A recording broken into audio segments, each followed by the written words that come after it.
مولانا صلی اللہ وسلم دائما ابدا علی حبیبک خیر الخلق کلہم ثم الرضا عن ابی بکر وعن عمر وعن علیہ وعن عثمان ذی الکرم مولانا صلی اللہ وسلم دائما ابدا علی حبیبک خیر الخلق کلہم یا رب بالمصطفى بلغ مقاصدنا واغفر لنا ما مضى يا واسع الكرم مولاي صل وسلم دائما ابدا على حبيبك خير الخلق كلهم يا رسول الله انظر حالنا يا حبيب الله اسمع قالنا اننا في بحر هم مغرق خذ يدي سهل لنا اشقالنا قال الله تعالى وتبارك وتعالى في شان حبيبه الكريم الأمين إن الله وملائكته يصلون على النبي يا أيها الذين آمنوا صلوا عليه وسلموا تسليما الصلاة والسلام عليك يا رسول الله وعلى آلك وأصحابك يا حبيب الله الصلاة والسلام عليك يا نبي الله وعلى آلك وأصحابك يا رب الله الصلاة والسلام عليك يا رحمة للعالمين وعلى آلك وأصحابك يا شفيع المسلمين الصلاة والسلام عليك يا إمام الأنبياء والمرسلين وعلى آلك وأصحابك يا جد الحسن والحسين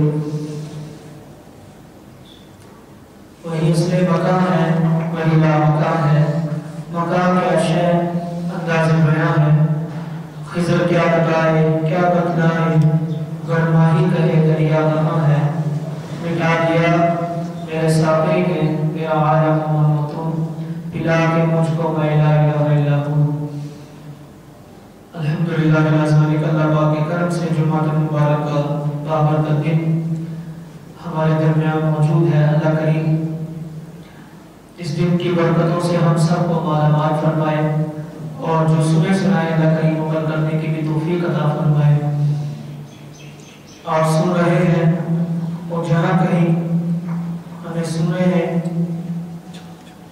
سب آج کے دن انشاءاللہ عز و جل کچھ دنیا کے بارے میں قبر کے بارے میں اور دنیا اور آخرت کے درمیان ایک مقام جس کو برزخ کہا جاتا ہے انشاءاللہ اس کے متعلق کچھ باتیں انشاءاللہ سماعت کریں گے کیونکہ اس برزخ کو دنیا اور آخرت سے بڑی قربت حاصل ہے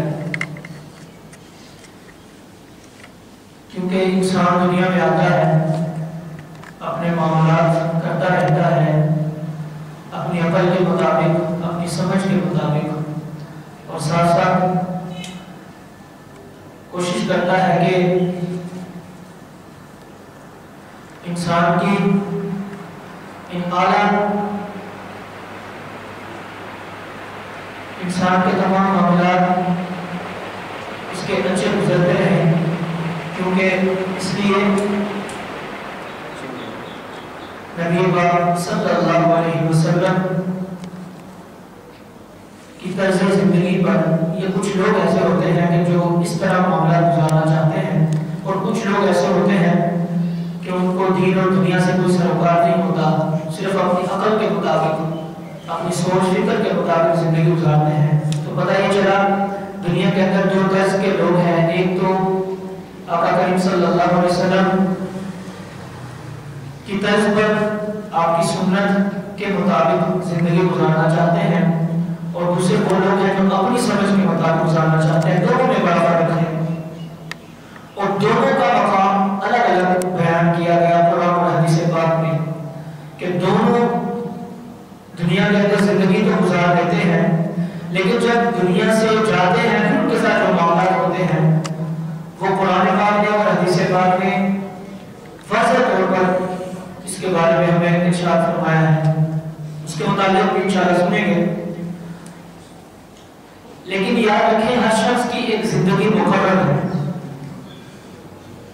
اللہ فرماتا ہے وَلَنْ يُؤَخِّرَ اللَّهُ نَفْسًا إِذَا جَاءَ أَجَلُهَا وَاللَّهُ خَبِيرٌ بِمَا تَعْمَلُونَ۔ ہر جان جس کو ایک مقام تو حاصل ہے، لیکن اس کے ساتھ ساتھ ایک چیز ضرور ہے کہ اس کی موت میں کوئی تاخیر نہیں ہوگی۔ جب اس کو موت آنی ہے وہ آئے گی۔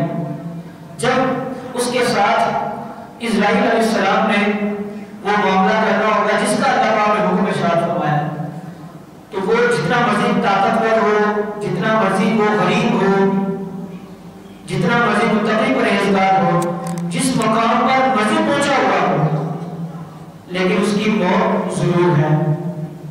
اور ساتھ یہ بھی فرمایا فَإِذَا جَاءَ أَجَلُهُمْ لَا يَسْتَأْخِرُونَ سَاعَةً وَلَا يَسْتَقْدِمُونَ، کہ جب موت آتی ہے ایک لمحے کے لیے، ایک ساتھ، ایک گھڑی کے لیے بھی نہ تاخیر ہوگی نہ اس کو پہلے موت آئے گی۔ یہ نہیں ہو سکتا کہ ایک منٹ پہلے موت آ جائے، اور یہ بھی نہیں ہو سکتا کہ ایک منٹ کے بعد آئے۔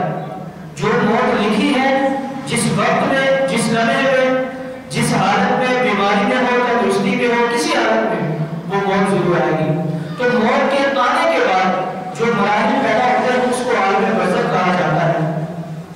اور فقیہ الاصل اور فقیہ الماضی،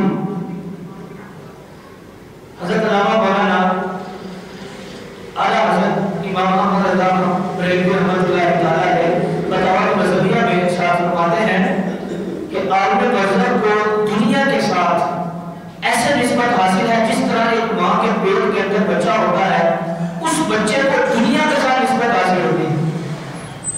پھر فرمایا اسی طرح عالم برزخ کو دنیا کے ساتھ نسبت حاصل ہے، پھر آخرت کے ساتھ اس طرح نسبت حاصل ہے کہ جس طرح دنیا اور موت کو نسبت حاصل ہے۔ دنیا میں آنا ہے لیکن موت ساتھ ساتھ ملی ہوئی ہے۔ اور اس کی مثال آقا کریم صلی اللہ علیہ وسلم نے ایک حدیث پاک آپ سے عرض کرتا ہوں، حضور نے فرمایا ایک بار صحابہ بیٹھے ہوئے تھے، آپ صلی اللہ علیہ وسلم نے 3 لکڑیاں لی، ایک لکڑی کو ادھر لگا دیا، زمین کے نیچے گاڑ دیا، اور دوسری لکڑی کو اس کے ساتھ ہی گاڑ دیا، اور تیسری لکڑی کو تھوڑا دور آپ نے گاڑ دیا۔ صحابہ سے ارشاد فرماتا ہے میرے صحابہ تم جانتے ہو یہ کیا چیز ہے؟ صحابہ نے کہا یا رسول اللہ اللہ و رسول حکمان، اللہ جانتا ہے اور اس کے رسول جانتے ہیں، یہ کیا چیز ہے، آپ نے کیا کام کیا ہے؟ ارشاد فرمایا یہ جو پہلی لکڑی میں نے لگائی ہے یہ دنیا ہے، اور جو ساتھ ہی اس کے برابر میں لگی ہوئی ہے یہ اس کی موت ہے، اور جو دور لگی ہوئی ہے یہ خواہش نفس ہے۔ انسان ساری زندگی اپنے معاملات کرتا رہتا ہے خواہش نفس پانے کے لیے، نفس کو خوش کرنے کے لیے، ساری زندگی خوش کرنے کے لیے کوشش تو کرتا ہے، لیکن وہ اپنے خواہش نفس کو پورا نہیں کر سکتا، اپنے نفس کو خوش نہیں کر سکتا، اس تک نہیں پہنچ سکتا، حتیٰ کہ اس کو موت آ جاتی ہے۔ پتہ یہ چلا کہ موت کو اور دنیا کو سب سے زیادہ قربت حاصل ہے، دنیا نہیں تو موت ہے۔ جب موت آئے گی پھر آخرت کے معاملات ہوں گے۔ یہ ساری چیزیں یہ ہمیں فرمائی گئی ہیں۔ ایک بات تو یہ ہے، اور دوسری بات جو سب سے اہم ترین ہمیں فرمائی گئی، میں اس کو یوں سمجھاؤں گا جیسے بھی عرض کر رہا تھا کہ عالم برزخ کو دنیا کے ساتھ بھی نسبت حاصل ہے، اور اسی عالم برزخ کو آخرت کے ساتھ بھی نسبت حاصل ہے، یعنی یہ ملے ہوئے ہیں، یہ درمیانی راہ ہے۔ عالم برزخ سے مراد جب بندہ دنیا سے جاتا ہے اس وقت اس کے ساتھ جو بھی معاملات ہوتے ہیں، اللہ کی طرف سے اس کو نعمت ملتی ہے یا پھر اللہ کی طرف سے اس کو عذاب ملتا ہے، یہ عالم برزخ کہلاتا ہے۔ عالم برزخ کہتے ہیں کہ قیامت سے پہلے جو اس کے ساتھ معاملات ہونے ہیں، جہاں اس نے رہنا ہے، اس کو مطلقاً عالم برزخ کہا جاتا ہے۔ یہ بات میں بعد میں سمجھاتا ہوں کہ دنیا اور آخرت کے ساتھ نسبت کیسے حاصل ہے، مثال دے کے سمجھاؤں گا، لیکن اس سے پہلے یہ عرض کر دوں کہ مرنے کے بعد انسان کی روح کہاں رہتی ہے، وہ کون سا مقام ہے جس کو امام امجد ریاضی رحمۃ اللہ تعالیٰ علیہ نے بہار شریعت میں اس کو بڑے خوبصورت انداز میں آپ نے لکھا ہے کہ جو مسلمان ہے اس کی روح کہاں رہتی ہے. سب سے پہلے تو آپ رحمۃ اللہ تعالیٰ علیہ کی وہ بات سناؤں گا کہ کافر کے بارے میں آپ نے ارشاد فرمایا کہ کافر کی روح یہاں تو برگد میں رہتی ہے. برگد اس مقام کو کہتے ہیں کہ جہاں پر ہندو اپنے مردے جلاتے ہیں. وہاں پر مرنے کے بعد ہندو کی یعنی کافر کی روح وہاں پر رہتی ہے. پھر فرمایا یا تو اس کی روح جو ہے قبر میں رہتی ہے یا یمن کے اندر ایک نالا ہے جس کو برہوت کہا جاتا ہے. یہ اس کے بارے میں حدیث پاک میں بھی فرمایا گیا ہے. حضرت عبداللہ بن عمر رضی اللہ تعالیٰ سے روایت ہے کہ جو کافر ہیں ان کی خبیث روحیں یمن کے اندر ایک نالا وہاں پر رہتی ہے, گندگی کے اندر رہتی ہے. پھر یہ فرمایا یہ تو ایک دنیا کے اوپر زمین کا معاملہ تھا. پھر فرمایا کہ یہ تو پہلی زمین تھی, یا اگر جتنا زیادہ وہ برا ہوگا کافی برے اعمال کرتا تھا کفر اس کا بڑا ہوگا, یا تو اس کی روح دوسری زمین پر ہوگی یا تیسری یا چوتھی یا ساتویں زمین تک جہاں بھی اللہ چاہے. پھر فرمایا کہ ایک مقام ایسا ہے جس کو سجین کہا جاتا ہے, یہ جہنم کی وادی ہے. جتنا خبیث کافر ہوگا, جتنے بڑے کفر کرتا ہوگا, اس کی روح اسی منصب کے مطابق اللہ پاک رکھے گا. یہ سجین جہنم کے وادی ہے جہاں پر آگ ہی آگ ہے. اگر اس سے بھی زیادہ خبیث ہوگا کہ اس سجین میں اس کی روح رہے گی. یہ کافر کے بارے میں فرمایا. پھر ایک اور ارشاد فرمائی گئی کہ یہ تو کافروں کے بارے میں بات ہے, لیکن جو سب سے بڑی بات کہ یہ جو کافر ہیں جب ان کی روح کے قریب سے ان کے جسم کے قریب سے کوئی گزرتا ہے تو یہ سنتے ہیں, وہ جانتے ہیں کہ کون گزرا ہے, کیا بات کہی ہے, اتنی ان کو طاقت ملی ہوئی ہے. اس کی مثال غزوہ بدر میں میرے اور آپ کے آقا کریم صلی اللہ علیہ وسلم نے غزوہ بدر سے پہلے اپنے نشانیاں لگائی تھی کہ کون کہاں مرے گا, کون کہاں واسطے جہنم ہوگا کافروں کے بارے میں. تو جب اپنی اپنی جگہ وہ کافر حضور نے جس طرح کہا تھا ویسے ہی وہ قتل ہوئے, ویسے وہ مرے. تو اس کے بعد آقا کریم صلی اللہ علیہ وسلم نے ابو جہل کے بارے میں آقا اور کافروں کو مخاطب کر کے کہا تھا, ان کو کلام کر کے کہا تھا اب بتاؤ تم بڑے تکبر والے تھے, بڑے غرور والے تھے, کہتے تھے ہم نعوذ باللہ محمد صلی اللہ علیہ وسلم کو ختم کر دیں گے, ان کو نعوذ باللہ قتل کر دیں گے, اسلام کو ختم کر دیں گے, آپ بتاؤ تم کہاں گئے ہو. تو صحابہ نے عرض کی تھی یا رسول اللہ صلی اللہ علیہ وسلم یہ تو مر چکے ہیں, ان کی گردنیں جدا ہو چکی ہیں, خون بہ رہا ہے, اب یہ تو مردے ہو چکے ہیں, اب یہ کسی کام کے نہیں ہیں, مرنے سے پہلے کام کے تھے, تکبر کرتے تھے, سرداری کرتے تھے, اب یہ کسی کام کے نہیں ہے. آقا کریم صلی اللہ علیہ وسلم نے ارشاد فرمایا تھا اے صحابہ یہ تم سے زیادہ سنتے ہیں, تم سے زیادہ جانتے ہیں کہ کون کلام کر رہا ہے, کون سن رہا ہے. تو پتہ یہ چلا کہ آقا کریم صلی اللہ علیہ وسلم کے اس حکم سے جیسے کہ مفتی امجد ریاضی رحمۃ اللہ علیہ نے لکھا ہے کہ کافر کی روح یا برگد میں ہوگی یا سجین میں یا ساتویں زمین پر یا کسی زمین میں یا برہوت نالا جو یمن میں وہاں پہ کہیں بھی ہو, لیکن یاد رکھیں کافر کی روح بھی سنتی ہے. تو پتہ یہ چلا جب کافر کی روح سنتی ہے تو مسلمان کی روح تو بدرجہ بولا سنے گی. اور اس کے علاوہ کئی احادیث ہیں اور بخاری شریف کی حدیث ہے کہ اگر کوئی قبرستان سے گزرتا ہے السلام علیکم یا اہل القبور کہتا ہے تو جتنے بھی قبر والے ہیں وہ جواب دیتے ہیں ایمان والے. تو پتہ یہ چلا کہ یہ بتانے کا مقصد یہ تھا کہ کافر کی روح یہاں پر رہتی ہے تاکہ ہمیں پتہ چل جائے یہ دنیا سے جانے کے بعد جو برزخ ہوتا ہے یہ انہی مقامات کو کافی لحاظ سے اور ان کے کفر کی وجہ سے برزخ کہا جاتا ہے. اب مسلمان کی بات کہ مسلمان کی روح کہاں رہتی ہے. اب فرمایا گیا سب سے پہلے مفتی صاحب لکھتے ہیں, آپ نے حدیثیں بھی لکھی ہے صاحب لیکن چونکہ وقت مختصر ہے وہ حدیثیں بھی ساتھ ساتھ پڑھ سکتا، جلدی سے آپ سے عرض ہے تاکہ سمجھ آ جائے. ہمارے ذہن میں کبھی کبھی سوال پیدا ہوتا ہوگا، سنا ہوگا لفظ عالم برزخ کیا ہوتا ہے، اس کو کیا ترجیح حاصل ہے اسلام کے ساتھ ساتھ، کیا قرآن و حدیث میں اس کے بارے میں فرمایا گیا. وَمِن وَرَائِهِمْ بَرْزَخٌ إِلَىٰ يَوْمِ يُبْعَثُونَ. اللہ خود فرماتا ہے سورہ مومنین کے اندر کہ وہ دیکھیں گے کہ ان کے ساتھ معاملات کیا ہوں گے. عالم برزخ کے بارے میں اللہ تعالیٰ نے فرمایا دنیا سے جانے کے بعد ان کے ساتھ کیا معاملات ہوں گے.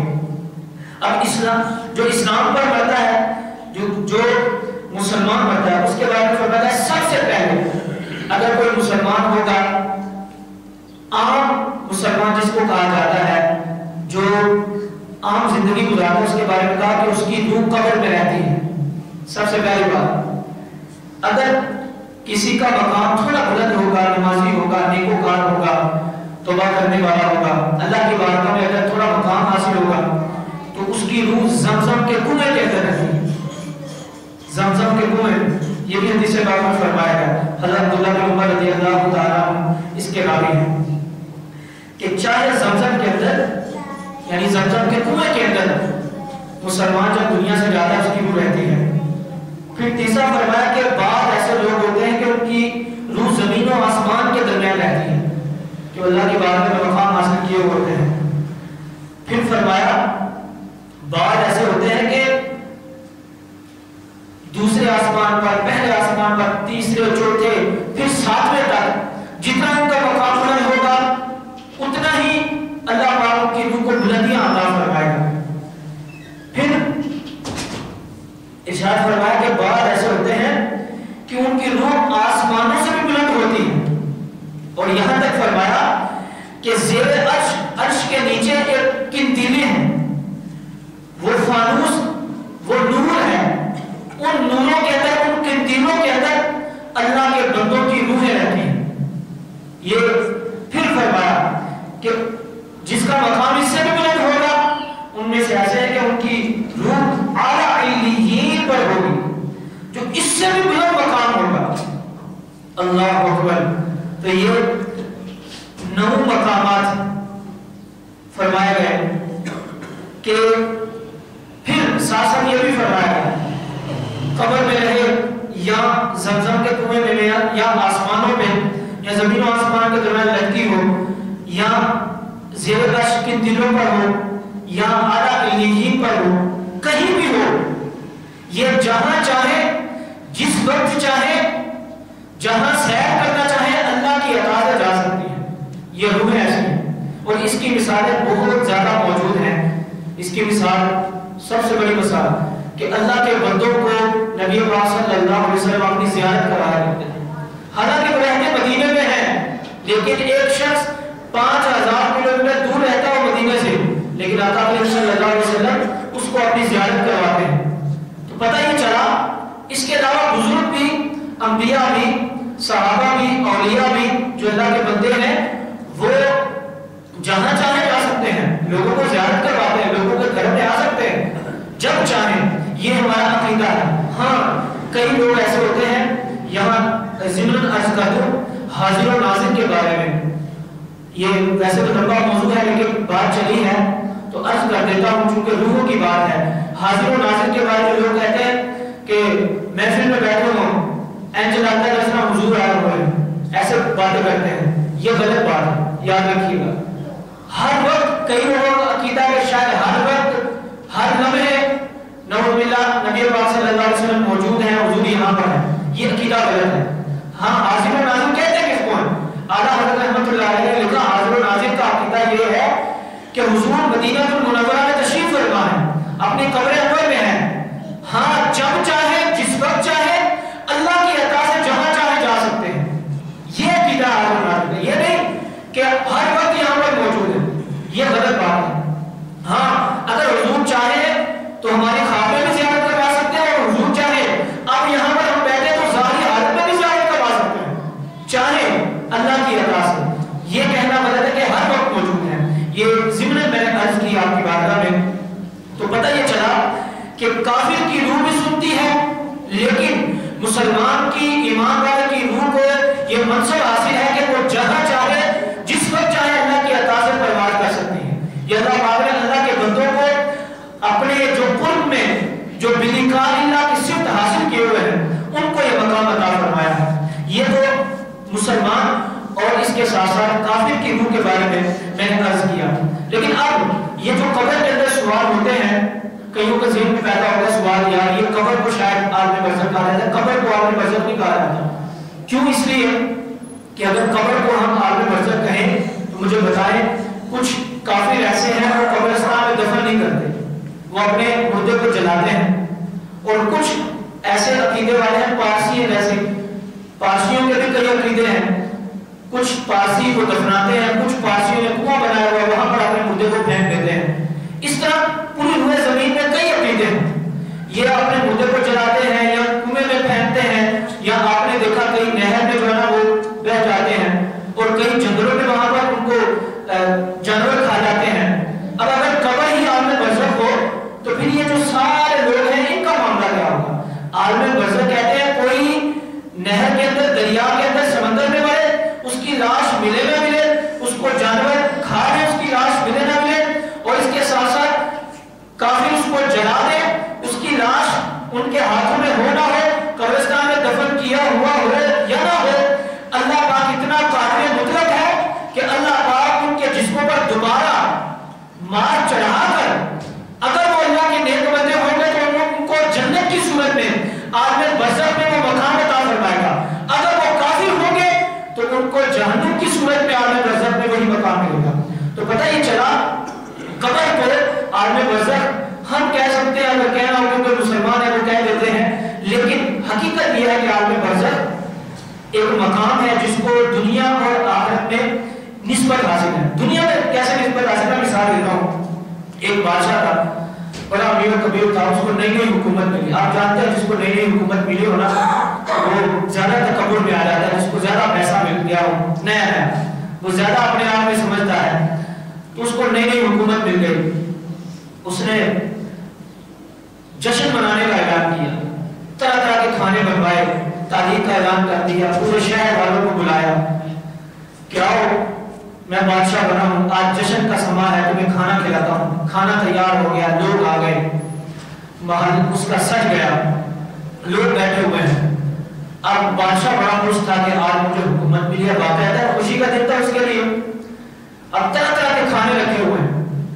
اتنے میں کیا ہوتا ہے، یہ صوفیہ حضرات اس طرح کی داستانیں بیان کر کے عوام کو سمجھانا چاہتے ہیں. اتفاقاً ایک پھٹے پرانے لباس کے اندر جس کے بال بکھرے ہوئے تھے وہ اس کے محل کے اندر آیا. دروازے کے باہر خادمین کھڑے تھے، سپاہی کھڑے تھے. جو وہ فقیر تھا جس کا پھٹا پرانا لباس تھا، اس نے اندر آنا چاہا تو خادمین نے روک دیا، ہم آگے نہیں جانے دیں گے. تمہاری حالت کیا ہے؟ تم بادشاہ کے دربار میں جا رہے ہو، اپنی حالت کا ٹھیک کر کے آؤ. اس نے کہا میں ایسے ہی جاؤں گا. اب خادمین نے کہا ہم نہیں جانے دیں گے. وہ ان سے لڑنے لگا، حتیٰ کہ دروازے کو توڑنے لگا. جب اس نے دروازہ توڑنا چاہا تو ایسے جیسے پورے محل کے اندر زلزلہ طاری ہو گیا. بادشاہ کو پتا چلا، بادشاہ کو جب ساری حالت ذات سنائی گئی، بادشاہ نے کہا اس کو اندر بلا لو.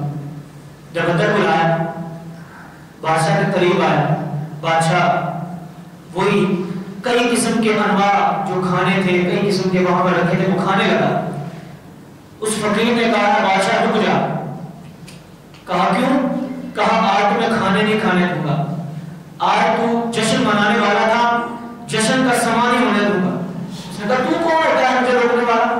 تیری اوقات ہی کیا ہے؟ تیری اہمیت ہی کیا ہے؟ میں بادشاہ ہوں، مجھے بادشاہ ملی ہے، جشن منانا میرا حق بنتا ہے، اور تکبر کرنا اور اپنی واہ واہ کرانا میرا حق بنتا ہے. اس فقیر نے قریب جا کر بادشاہ کے کان میں کہا اے بادشاہ اتنا چلانا مجھے ملک الموت کہتے ہیں، مجھے ملک الموت کہتے ہیں. اتنا کہنا کہ بادشاہ ہل گیا. ملک الموت کا نام سن کے ہل گیا، اب پریشان ہو گیا. ملک الموت جب یہ سننا تھا، بادشاہ نے کہا مہربانی کر کے مجھے کھانا کھانے دے، تھوڑی دیر کا ٹائم دے، میں اپنے گھر والوں کو وصیت کر دوں، تمام معاملات کر دوں. ملک الموت نے کہا اب بس ہو چکی ہے، اب یہ دنیا کے کھانے ختم ہو چکے، یہ جشن ختم ہو گیا، تمہیں وقت بڑا ملا لیکن تم توبہ نہ کر سکے، اب ختم ہے. تو اسی وقت اس کی روح پرواز کی گئی. تو دیکھیں دنیا تھی اس کے پاس، سامنے موجود تھی، طرح طرح کے قسم کے کھانے موجود تھے، دربار اس کے پاس تھا، بادشاہت اس کے پاس تھی، لیکن دنیا اب ختم ہوئی، موت آئی تو موت آنے کے بعد اب کیا ہوا؟ عالم برزخ شروع ہوا۔ جب عالم برزخ ہوگا، اگر اللہ نے چاہا ہوگا تو اس کی کوشش کرتی ہوگی، نہیں تو اس پر جو گزری ہوگی کوئی جانتا ہے۔ تو پتہ یہ چلا کہ اب موت سے پہلے وہ دنیا میں تھا، موت آئی تو موت آنے کے بعد وہ عالم برزخ کی دنیا میں چلا گیا۔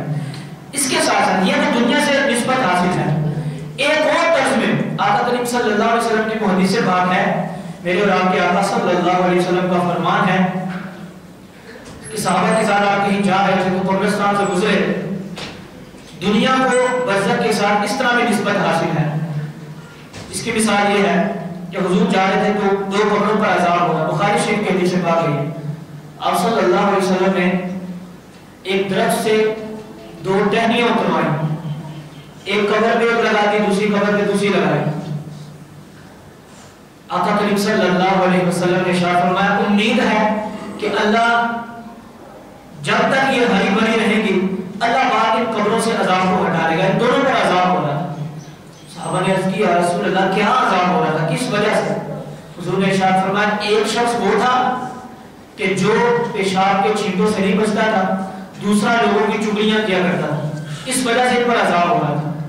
تو یہ جو آقا کریم صلی اللہ علیہ وسلم کا ٹہنیاں لگانا اور ان تک ثواب کا پہنچنا، کیونکہ جو ٹہنی ہری بھری ہوتی ہے وہ اللہ کی تسبیح بیان کرتی ہے، تو جب اللہ کی تسبیح کرتی ہے اس کی برکت سے قبر سے عذاب ہٹا دیا جائے گا۔ تو ہمارے علماء فرماتے ہیں جب کوئی بندہ دنیا میں اپنے رشتہ دار کے لیے، اپنے دوست کے لیے دعا کرتا ہے تو اس دعا کی برکت سے اللہ کریم مرنے والوں کے عذاب میں جب تخفیف کرتا ہے تو یہ بھی عالم برزخ کے ساتھ خاص ہے، عالم برزخ کا حصہ اس کو کہا جاتا ہے۔ تو پتہ یہ چلا دنیا اور عالم برزخ کو ایک نسبت حاصل ہے۔ اب آخرت کے ساتھ نسبت کیا حاصل ہے؟